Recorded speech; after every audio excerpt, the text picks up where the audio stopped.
হে হৰি হে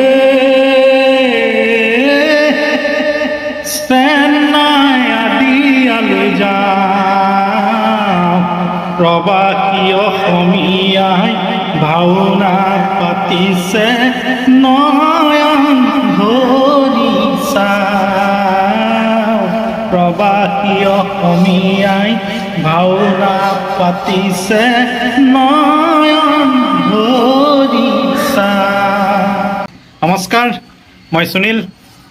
আপোনালোকে ইতিমধ্যে গম পাইছেই যে আসাম শ্ৰমিক আৰু সাংস্কৃতিক সমাজ চেন্নাই উদ্যোগত প্ৰবাসী অসমীয়াৰ সহযোগত ভাওনা প্ৰদৰ্শন হ'ব। যিহেতু তেখেতলোক আহি আছে সৌ সুদূৰ অসমৰ গোলাঘাট সুদৰ্শন নাট্য গোষ্ঠীৰ দ্বাৰা প্ৰদৰ্শন হ'ব। গতিকে মইতো ওলাইছোৱেই আৰু আপোনালোকেও আহিব, সহায় সহযোগ কৰিব, তাতে লগ পাম, ভাল লাগিব নে কি কয়?